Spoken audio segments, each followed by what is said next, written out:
महंगाई और बेरोजगार पर तो चर्चा नहीं करता है, खाली जो है बिहार में आके जो भी कमा खा रहा है उसको भी बाधा डाल रहा है। कैसे बाधा डाल? तब का आता है तो पूरा ऐसे दुकान फुकान से टोटा के हटा देता है, उन्हें हल्ला लेके चल जाता है। तो अगर अपना गोल्ड का कॉस्ट बढ़ा है अपने इंडिया में, इसका मतलब हुआ कि अपनी इकोनॉमी मजबूत हुई है। ये समझ में आने वाली बात है। हाँ, अगर किसी फैमिली को प्रॉब्लम है, जैसे शादियों में बेटी के लिए गहना देते हैं, अगर परचेजिंग पावर नहीं है तो वो पर्सनली उस फैमिली का इकोनॉमिकल जो प्लानिंग था वो शायद कहीं फेल हो रहा होगा। बिहार में खाली बूढ़ों बना रहा है और 400 पार हो जाएगा। पूर्वक बना रहे कैसे? पार न होगा 150 पार में ना, बोलते रहे 400। खाली अधिकतर झूठे बोलता है। अच्छा, बेरोजगार और महंगाई पर पहले चर्चा करता है। बेरोजगारी महंगाई पे कैसे बोलते हैं मोदी जी? जो लड़का के 10 साल में 10 लाख 15 लाख रुपया लगता है पढ़ाने में, 8-10 हज़ार की नौकरी लाई उछल पटा रहा है, नहीं मिल रहा है, वो विषय में चर्चा करता है। कुछ ना कुछ तो दिखाना है ना कि ये हुआ है वो हुआ है? अब हर चीज़ को आप पब्लिसिटी में डाल दीजिएगा, ये भी हो गया वो भी हो गया। वैसे राजीव गांधी के टाइम में भी हुआ था, कंप्यूटर क्रांति हुआ था, तो उसकी मार्केटिंग नहीं की थी, इसका मार्केटिंग किया जा रहा है। बस यही फर्क है। मोदी जी बोलते हैं डिजिटलाइजेशन किए हम पहले। अरे बोल तो रहे मार्केटिंग है, 100% मार्केटिंग और कुछ नहीं है। बस मार्केटिंग है मोदी जी की। बस और कुछ नहीं है। हर एक काम को जो है ना मार्केटिंग कर देना, ये भी हो गया वो भी हो गया। देश खतरे में शायद है, हिंदू खतरे में है ना मुस्लिम खतरे में। मोदी जी 10 साल रहे हैं, फिर देश खतरे में कैसे लग रहा है? आज तो बहुत ये धार्मिक, ये मोदी जी सरकार, देखिए सरकार हम लोगों को धार्मिक, हमारे संविधान में क्या है, हमें धार्मिक आधार पर स्वतंत्रता है, धार्मिक आधार पर आज़ादी है। सरकार उस पर ज़्यादा एक्शन या सरकार इस पर किसी भी तरह का कार्य नहीं कर सकती है, क्योंकि सरकार के क्षेत्र, सरकार के वर्किंग एरिया से बाहर की बात है। नहीं है, धर्म तो सिर्फ राजनीति का मुद्दा रह गया है। अगर सच्चा मुसलमान रहे, सच्चा हिंदू रहे, तब तो धार्मिक प्रॉब्लम आनी ही नहीं है। एक्चुअली राजनीति उस बीच में घुस जाती है, इसलिए दिक्कत हो जाती है। बिहार के राजधानी पटना में हुई है।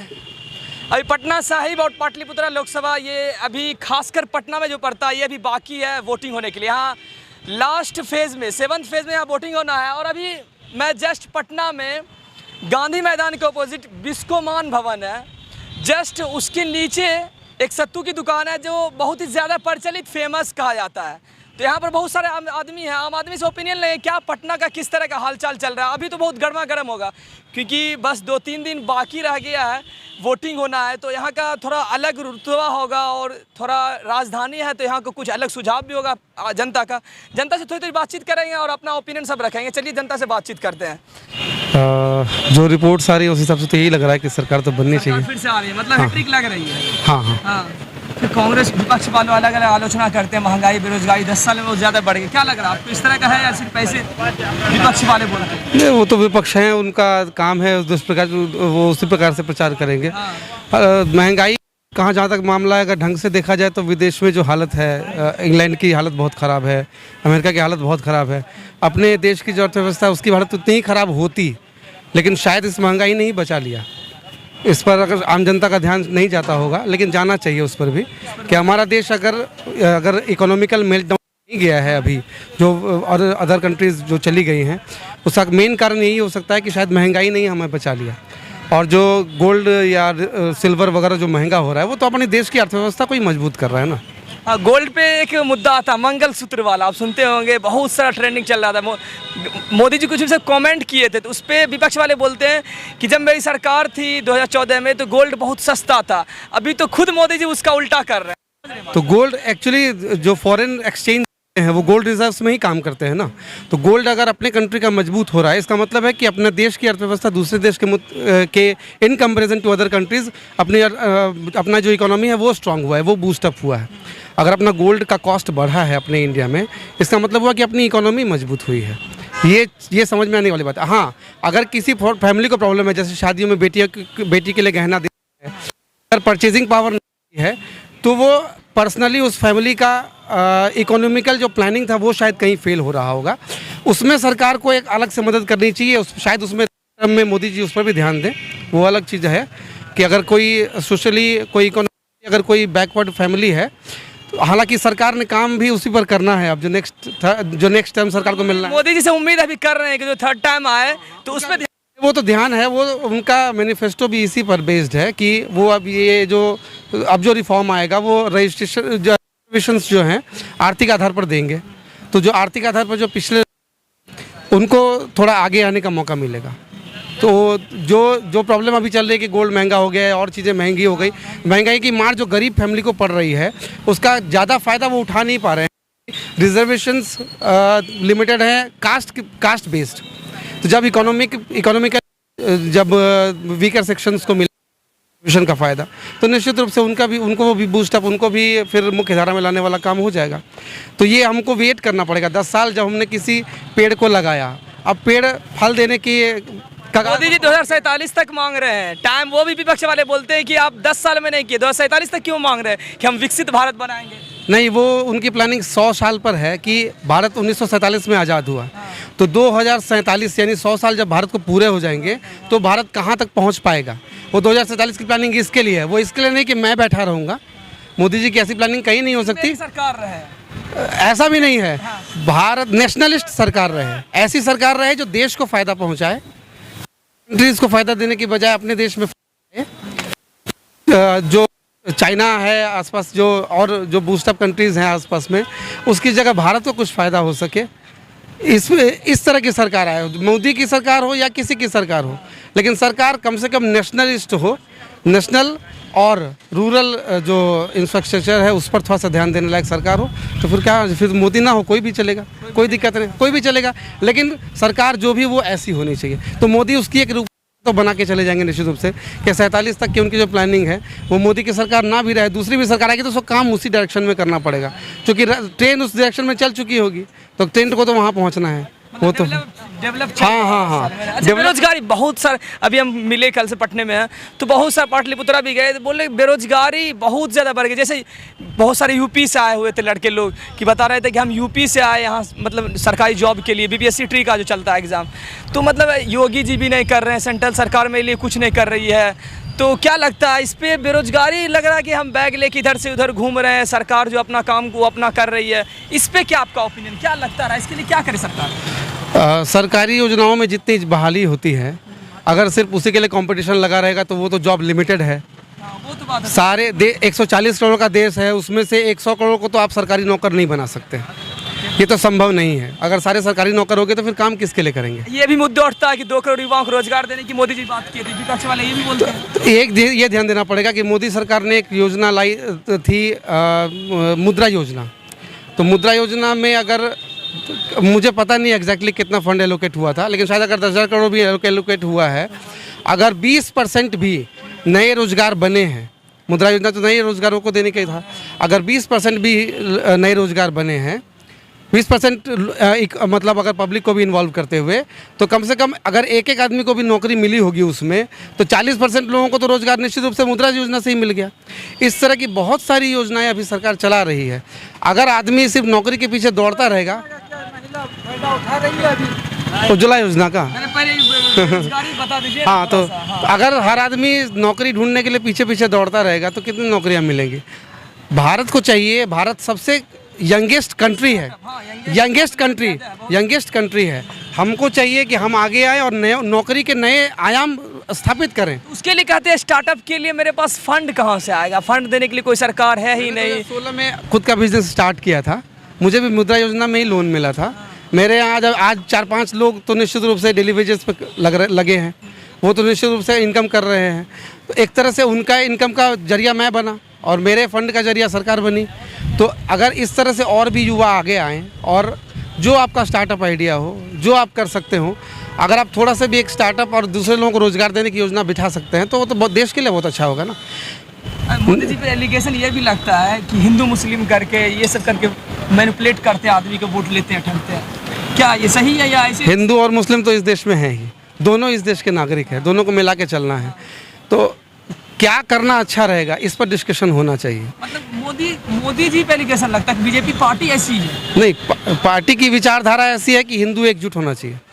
हिंदू जो भारतीय जनता पार्टी है उसकी विचारधारा ये है कि हिंदू जो विभिन्न जातियों में बटे हुए हैं, ब्राह्मण हो गए अलग, क्षत्रिय हो गए अलग, क्षत्रिय में भी सब अलग अलग कास्ट हैं, वैश्य हो गए, उन सब में भी अलग अलग कास्ट है, और आपस में भी कोई एक समानता नहीं है। अभी मैं जिस ट्रेन से आया हूँ उस ट्रेन में एक व्यक्ति थे, कहीं से मुखिया में जीते हुए हैं, वो बता रहे थे कि हमारे यहाँ राजपूत कैंडिडेट खड़ा था, सारे राजपूत ने उसको वोट कर दिया है। तो अब राजपूत कैंडिडेट खड़ा है, राजपूत वोट कर रहे हैं, तो बाकी यादव या पिछड़े वर्ग जो है या ये लोग हैं कि वो क्या हिंदू नहीं है? एक्चुअली वो भी हिंदू है ना। हिंदुस्तान जो है हमारा वो तो सारे हिंदुओं का ही है ना। अब हम अगर सारी जातियों में बटे रहेंगे, हमेशा जातियों में ही बटे आपका रहेंगे। कहना है कि बीजेपी पार्टी चाहती है कि जितने भी जात हिंदू में सब एकजुट हो जाए, फिर मुस्लिम मुस्लिम भी आपस में, मुस्लिम में तो ज़्यादातर हालांकि एकजुट है भी, ये तो हम लोगों को उससे सीखना चाहिए। मुस्लिम में भी 64 सेक्ट्स हैं, लेकिन सभी आपस में एकजुट मिले हुए रहते हैं। कभी किसी को कोई प्रॉब्लम हो जाए तो तुरंत जितने सारे आसपास के मुस्लिम होंगे वो खड़े हो जाएंगे। वो कास्ट के आधार पर डिवाइड नहीं होते हैं वो। ये हम हिंदुओं को उनसे सीखना चाहिए कि कास्ट के आधार पर डिवाइड हम लोगों को नहीं होना चाहिए। और हिंदू की एकजुटता होगी तो देश भी मजबूत होगा, क्योंकि देश बहुसंख्यक जनता ही है जो भी है। अगर उनकी एकजुटता हो जाती है तो देश एक तरह से मजबूत ही होगा ना। हिंदू खतरे में लग रहा है या मुस्लिम खतरे में, क्या लगता है? ये सब भी बहुत मुद्दा है। देश खतरे में शायद है। हिंदू खतरे में है ना मुस्लिम खतरे में। मोदी जी 10 साल रहे हैं, फिर देश खतरे में कैसे लग रहा है? तो बहुत ये धार्मिक, ये मोदी जी सरकार, देखिए सरकार हम लोगों को धार्मिक, हमारे संविधान में क्या है, हमें धार्मिक आधार पर स्वतंत्रता है, धार्मिक आधार पर आज़ादी है। सरकार उस पर ज़्यादा एक्शन या सरकार इस पर किसी भी तरह का कार्य नहीं कर सकती है, क्योंकि सरकार के क्षेत्र, सरकार के वर्किंग एरिया से बाहर की बात है। नहीं है, धर्म तो सिर्फ राजनीति का मुद्दा रह गया है। धर्म अगर सच्चा मुसलमान रहे, सच्चा हिंदू रहे, तब तो धार्मिक प्रॉब्लम आनी ही नहीं है। एक्चुअली राजनीति उस बीच में घुस जाती है, इसके कारण दिक्कत हो जाती है। और सरकार का काम इससे कहीं अलग है। सरकार को इसमें पढ़ना ही नहीं है। धार्मिक आधार पर जो स्वतंत्रता हमें मिली हुई है, सरकार को तो इसमें कुछ करना ही नहीं है। सरकार का तो इसमें इंटरफेरेंस है भी, एक्चुअली है भी नहीं ना। मोदी सरकार भी तो कहती है सबका साथ सबका विकास, जो वो योजनाएं लाती है वो तो सबके लिए है। हिंदू भी उतना ही फायदा उठा रहे हैं, मुस्लिम उतना ही फायदा उठा रहे हैं, जैन भी उतना ही फायदा उठा रहे हैं, सिंह भी उतना ही फायदा उठा रहे हैं। फायदा तो सारे लोग एक साथ ही उठा रहे हैं ना। योजनाएं तो सारी धार्मिक आधार पर स्वतंत्र होती हैं। हाँ, उसका फ़ायदा किसको मिल रहा है, जिसको मिलना है उसको नहीं मिल रहा है, तो उसके लिए क्या करना होगा? जैसे रिजर्वेशन में बदलाव करना है, या योजनाओं का फ़ायदा जो है गरीब तबके को मिलना चाहिए। होता क्या है कि कोई मुखिया जीत गया तो मुखिया अपने जो है उनको पहले योजनाओं का फ़ायदा पहुँचा देते हैं। अच्छा, बताइए, मोदी जी क्या इस बार आ रहे हैं तीसरी टर्म में, तो क्या जेंडर का आरक्षण बढ़ेगा या घटेगा? आरक्षण जाति, हाँ, देखिए आरक्षण EWS तो एक अच्छी चीज़ है, जाता है।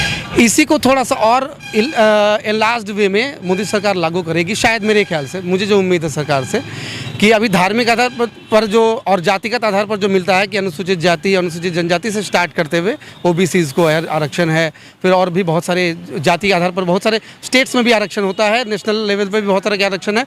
वो सब जाति आधारित हैं। या अल्पसंख्यक जो मुद्दा आता है कि धार्मिक आधार पर अल्पसंख्यक हैं, उनको मिलता है रिजर्वेशंस। तो अब उससे हटा करके इकोनॉमिकली बेस्ड जो रिजर्वेशंस होगा, अगर उस पर हम आते हैं तो वो रूरल सेक्शंस जो हैं हमारे यहाँ, गरीब तबका है, उसको मुख्य धारा में लाने के लिए बहुत हेल्पफुल हो जाएगा। बहुत शुक्रिया। आ रहे हैं फिर से? आ रहे हैं। 400 पार होगा लग रहा है ना? 400 पार तो नहीं होगा। 400 पार नहीं होगा? फिर तो बहुत बड़ा नारा दिया मोदी जी, 400 पार। इस बार 400 पार तो नारा है तो नारा देने ही के लिए होता है ना। कितना आ पाएगा, क्या लगता है? 200-250 जाएगा, उससे ज़्यादा नहीं जाएगा। 200-250? फिर कैसे आगे बढ़ेगी, आगे की चलेगी? इसी तरह हेड कैसे बन लगेगी? देखिए, अब तो रिजल्ट आएगा उसके बाद ही ना। हाँ, रिजल्ट काम वाम हुआ? 10 साल कैसा गुजरा? अब जैसे कुछ डेवलपमेंट होता है वो फिक्स होता है कि वो अपने रेशियो में होता है, वैसा ही हुआ है, कुछ खास नहीं हुआ है। कुछ खास नहीं हुआ ना, लेकिन बोल रहे हैं जो पहले राम मंदिर 370 तलाक, बहुत सारी चीज़ें जो पहले नहीं हो रहा था, जब से बीजेपी सरकार है तब से हुआ। वो तो कुछ ना कुछ तो दिखाना है ना कि ये हुआ है, वो हुआ है। अब हर चीज़ को आप पब्लिसिटी में डाल दीजिएगा, ये भी हो गया, वो भी हो गया। वैसे राजीव गांधी के टाइम में भी हुआ था, कंप्यूटर क्रांति हुआ था, तो उसकी मार्केटिंग नहीं की थी, इसका मार्केटिंग किया जा रहा है। यही फर्क है। बस यही फर्क है। मोदी जी बोलते हैं डिजिटलाइजेशन किए हम पहले। अरे बोल तो रहे, मार्केटिंग है, 100% मार्केटिंग, और कुछ नहीं है। बस मार्केटिंग है मोदी जी की। बस और कुछ नहीं है। हर एक काम को जो है ना मार्केटिंग कर देना, ये भी हो गया, वो भी हो गया। बस क्या चाचा जी, आपका क्या राय है? मेरा राय है अभी तो पूरा कि जोरों शोर से यहाँ चल रहा है 1 तारीख को। भारत में मोदी जी के आने के बाद पहचान बना है, पहचान बना है। भारत का पहचान बना है। पहले पहचान नहीं था इंडिया का। पहचान हाँ, लेकिन बहुत नीचा था।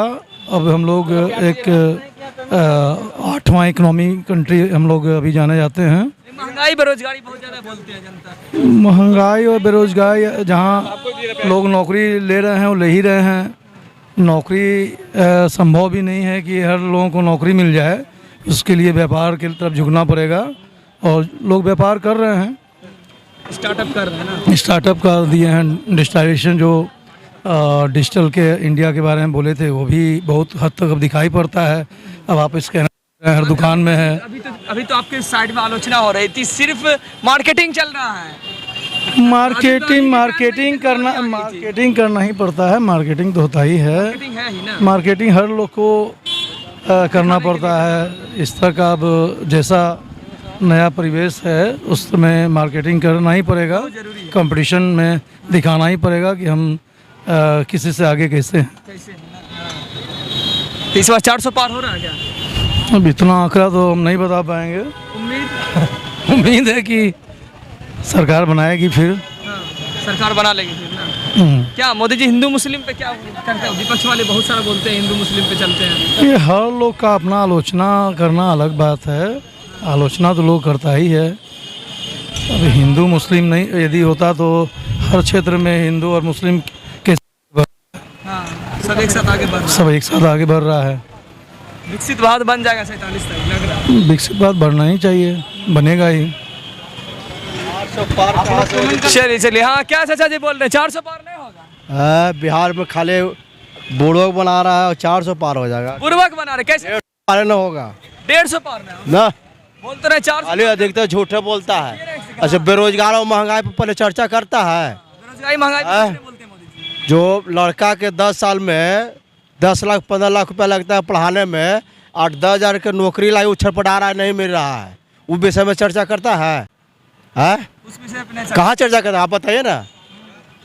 करते हैं महंगाई कितना भाग रहा है उस पर विचार करते हैं। खाली मंदिर मस्जिद आई कर से पेट भर जाएगा। मंदिर मस्जिद करते हैं। कहाँ कुछ करते हैं। 70 महंगाई और बेरोजगार पर तो चर्चा नहीं करता है। खाली जो है ते बिहार में आकर जो भी कमा खा रहा है उसको भी बाधा डाल रहा है। कैसे बाधा डाल? तब का आता है तो पूरा ऐसे दुकान फुकान से टोटा के हटा देता है, उन्हें हल्ला लेके चल जाता है। यहाँ पर आम जनता से बातचीत की गई और थोड़ा थोड़ा लिया गया सबका ओपिनियन। अभी तो बहुत ज़्यादा धूप है, लगभग 38-40 डिग्री सेल्सियस धूप है। यहाँ पर सभी आदमी सत्तू पीते हुए नजर आ रहे। थोड़ी थोड़ी सबसे अपना अपना ओपिनियन लिया गया। कुछ आदमी तैयार हुए कि कोई आदमी तैयार नहीं हुए। सबका ओपिनियन अपना अपना ओपिनियन था। अगर आपका कुछ इसी तरह का ओपिनियन है तो आपके लिए कमेंट बॉक्स खाली है, जरूर कमेंट कीजिए। फेसबुक पेज पर जरूर फॉलो कीजिए, मेरे चैनल पर जरूर सब्सक्राइब कीजिएगा, लाइक कीजिएगा। फिर से जुड़े रहे इसी तरह अखलाक के साथ।